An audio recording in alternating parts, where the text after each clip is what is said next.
On s'entend dans le meilleur des mondes, ben vous passeriez chez votre barbier à toutes les 1 à 2 semaines et vous auriez jamais besoin de toucher à votre précieuse barbe.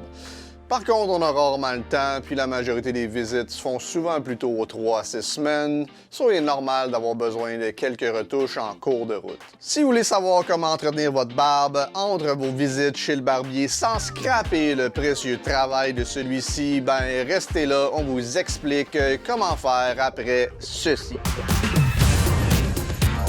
Salut, mon nom est Jean-Honoriel du Dillinger's Boutique pour Monsieur et Barbier. Ben aujourd'hui, je vous explique comment entretenir votre barbe entre vos rendez-vous chez votre barbier.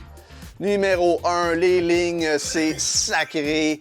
Touche pas, juste touche pas aux lignes. Si tu veux enlever les petits poils qui ont poussé, ben prends ton rasoir de sûreté, puis sinon, ben tu prends ton rasoir jetable, polluant. Ben oui, j'ai l'intention de te faire sentir cheap et coupable de polluer la planète en utilisant des rasoirs jetables que tu devrais prendre, puis garrocher en arrière comme ça. Puis juste raser doucement en utilisant un gel transparent ou une huile à raser en étirant légèrement la peau. Ça va être plus facile de ne pas dépasser avec un produit transparent. Puis si tu n'es pas sûr d'être précis, ben arrête juste un peu avant la ligne, puis ton barbier va compléter la job quand tu vas aller le voir. That's it. Numéro 2, ben utilise les bons outils. Une paire de ciseaux. Oui, des ciseaux à bricolage du Dollarama, ça coupe, mais ça va écraser ton poil au lieu de le couper. Sans compter que ça va peut-être aussi te laisser des petits résidus de colprite dans la barbe, si c'est pas des petits brillants multicolores dans ta face. Fait qu'à moins que tu sois encore un grand fan de l'Évangile en papier, ben une bonne paire de ciseaux, puis hey, pas besoin de dépenser 200$, là, OK? Tu peux avoir de quoi qui a bien de l'allure aux alentours d'une trentaine de dollars, un petit peu comme ça ici. Tu passes de temps en temps, puis tu coupes ce qui dépasse. Tu peux aussi t'en servir si ta moustache devient trop encombrante. Puis si tu sais pas où en trouver, ben je te mets un lien dans la section description. Numéro 3, ben nettoyez votre barbe comme il faut. Nettoyez votre barbe aussi souvent que nécessaire, 2 à 3 fois par semaine minimum, et même plus dépendamment de vos occupations. Si tu travailles tout seul à la maison versus sur un chantier de construction dans la poussière avec un masque, c'est pas les mêmes besoins, on s'entend. N'oubliez pas, votre barbe, c'est comme un filtre, ça ramasse tout ce qui passe, puis en plus, avec le port du masque, c'est un endroit propice à la prolifération de bactéries, aux infections fongiques. Ben oui, des mushrooms à barbe. Puis des infections de toutes sortes et même des poux.